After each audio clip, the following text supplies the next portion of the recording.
that'll keep me in one spot. Okay, if you're I on. try to do that. Hi, Jeff. How are you?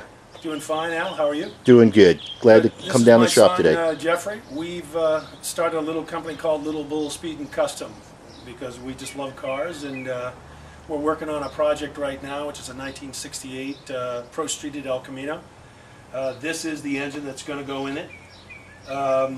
We built a 598 stroker motor, and in the process of putting it together and building it, we did take it to West Tech Dyno and had it dynoed because we wanted to make sure everything was put together properly and would fit and run nicely. We did run it on the dyno and got about halfway through the pulls when we started developing an oil leak, which we at the time thought was a little bit harmless. We thought it might have been a rear seal. The end result of that was the cam had started to drive itself out of the back of the engine on the full pulls.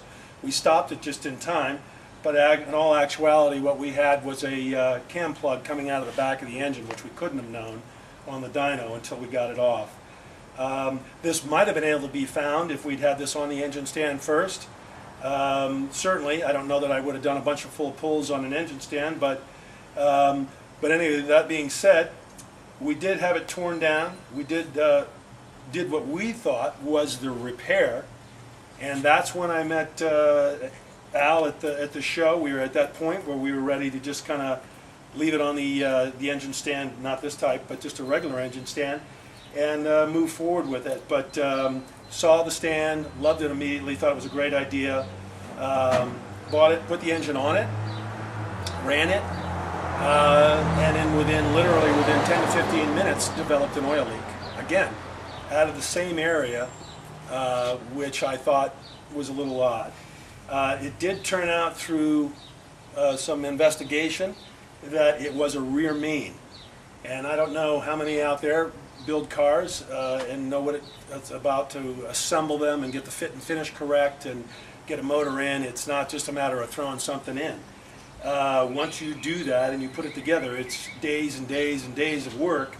And a rear main seal is something that you don't fix in the car. You have to pull it back out. So in my view, when I saw that, the stand paid for itself right then and there, because the aggravation to have to go ahead and go through the work of putting the engine in the car, assembling everything, no way you could know that until you fired it, and then having to pull all that back out again would have been devastating. And with that said, we did it again and ran it again and found that there was another problem. So this has been in and out of the repair, minor stuff, but still major stuff when it's in a car that we've been able to pretty much, after 3 teardowns, get to the bottom of.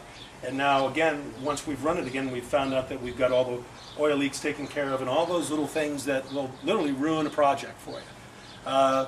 And there are plenty of people out there that I'm sure will say that you don't need something like this, and you just bolt an engine together, or maybe I'm doing a lower compression or a lower horsepower motor.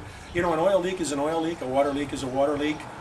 It still makes you take it back out of the car, and it's a major, major problem. Something like this will save you boatloads of time and frustration and pain. So I think it's a great unit, and I'm glad we got it. So. Jeff, is there a chance we can fire that thing up? Sure. Let's show them what 800 horsepower looks like. All right, let me see if I remember how this works.